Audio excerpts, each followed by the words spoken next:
sebelum bertindak. Yang ketiga, menggunakan waktu dengan bijak. Yang keempat, tidak egois. Yang kelima, merespon dengan tepat. Demikian perenungan kita hari ini. Mari kita berdoa. Tuhan Yesus, kami bersyukur hari ini Tuhan masih memberikan kami waktu untuk belajar. Kami serahkan waktu kami untuk belajar. Tuhan Yesus memberkati. Amin. Oke anak-anak, kita akan mengulang materi kita yang kita kerjakan di semester 2 ini. Yang pertama kita mengulang tentang puisi rakyat. Apa saja puisi rakyat tersebut? Puisi rakyat itu ada 3 bagian. Lihat di slide yang Ibu berikan. Yang pertama itu ada pantun. Yang kedua itu ada syair. Yang ketiga itu ada gurindam. Ibu lebih membawa kita memahami tentang pantun. Sebelum Ibu membawa kita memahami pantun, Ibu mempunyai 2 pantun. Yang pertama itu, pergi melaut membawa jala. Jala diketebar sambil mengingat. Meski hidup tanya banyak kendala, haruslah kita selalu semangat. Yang kedua, penghasil batik di Yogyakarta, kalaulah brebes menghasilkan beras. Berusaha terus mengejar cita-cita sambil berdoa dan kerja keras. Untuk membuat pantun itu ada cara-caranya. Langkah apa saja? Perhatikan ya slide-nya. Yang pertama yang harus kita persiapkan, yaitu tentukan dulu ide yang akan disampaikan. Yang kedua, menata ide menjadi 2 larik. Yang ketiga itu, memiliki kosakata yang diakhiri dengan bunyi seperti 2 larik.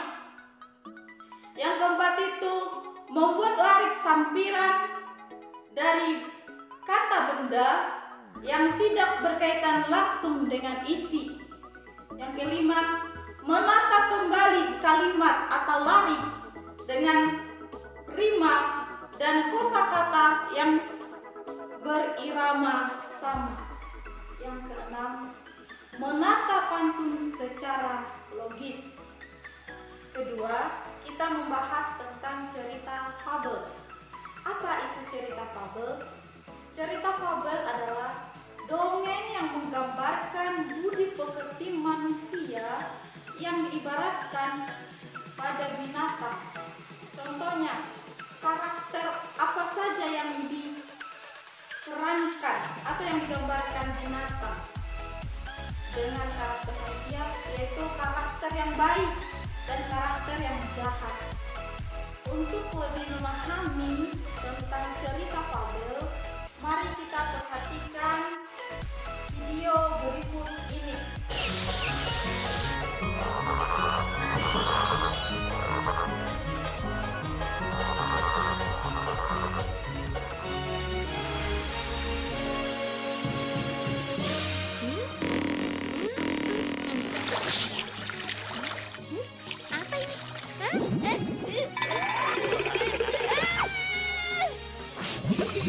Dasar penakut.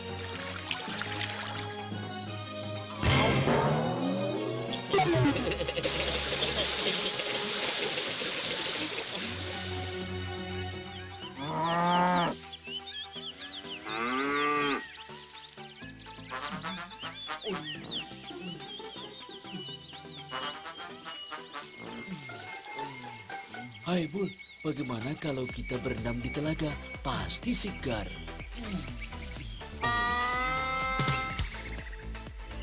Hai Bul, mau apa tidak? Makan tidak ada kenyangnya. Dasar gembul. Kerjaannya kalau nggak makan, tidur.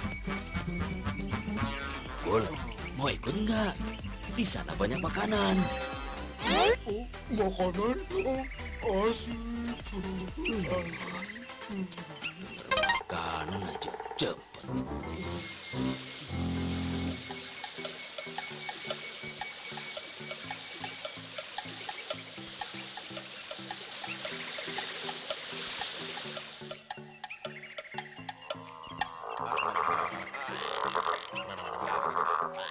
Wow, oh kurang ajar.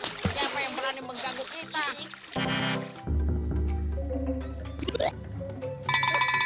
Ayo kabur.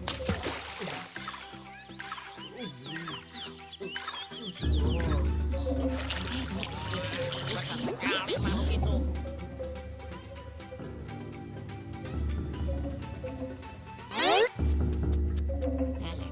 Monster apa itu?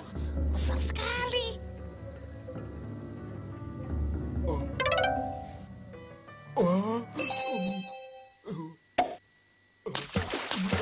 Asik.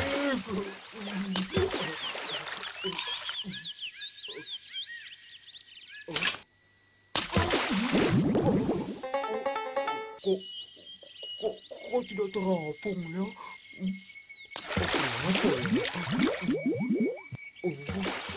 Mau tidur tidak jadi. Dari cerita fabel yang kita lihat, kita bisa melihat begitu banyak karakter yang mereka perankan. Dan 3 tokoh yang sering digunakan untuk memainkan cerita fabel.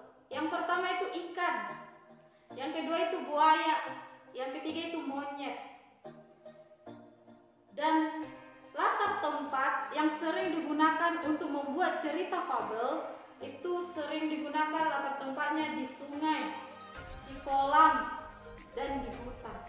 Materi bab 3 kita membahas tentang surat dinas dan surat pribadi. Di kanan ibu ada surat dinas dan di sebelah kiri ibu ada contoh surat pribadi. Perhatikan anak-anak, di mana letak perbedaan kedua surat ini. Apa yang membedakan kedua surat tersebut? Perhatikan di slide yang ada. Ciri surat pribadi. Surat pribadi tidak dilengkapi dengan kepala surat atau sering dikatakan kop surat. Surat pribadi juga tidak memiliki nomor surat. Yang ketiga, salam pembuka dan salam penutup dalam surat pribadi sifatnya non formal dan santai. Yang keempat itu, bahasa yang digunakan disesuaikan dengan tujuan surat pribadi. Yang kelima, format surat pribadi umumnya lebih bebas. Surat resmi, cirinya itu resmi, berarti menggunakan kop surat. Yang kedua, ada nomor surat, ada lampiran dan perihal. Yang ketiga itu menggunakan salam pembuka dan salam penutup yang lazim.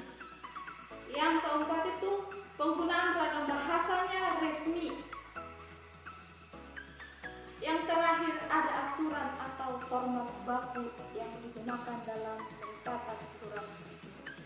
Oke anak-anak, materi kita yang terakhir membahas tentang buku fiksi dan non-fiksi. Ibu sudah memberikan pelajaran sebelumnya bagaimana sih kita merangkum sebuah buku, baik itu buku fiksi maupun non-fiksi. Apa saja yang kita perhatikan? Ibu memberikan slide. Unsur-unsur untuk memberi komentar terhadap buku non-fiksi. Yang pertama kita harus perhatikan bagian depan atau covernya. Yang kedua itu rincian setiap subbab buku. Yang ketiga, judul setiap bab. Yang keempat, isi buku tersebut. Yang kelima, cara menyajikan isi tersebut. Yang keenam, bahasa yang digunakan. Yang terakhir, apakah buku tersebut sistematis atau tidak. Sedangkan unsur-unsur untuk memberi komentar terhadap buku fiksi hanya 3 yang perlu kita perhatikan. Yang pertama itu bagian depan atau cover bukunya. Yang kedua itu rincian setiap subbab buku. Yang ketiga, judul bab-bab dalam buku Demikian materi pengulangan kita di hari ini. Selamat mempersiapkan ujian akhir semester. Tuhan Yesus memberkati. Semangat!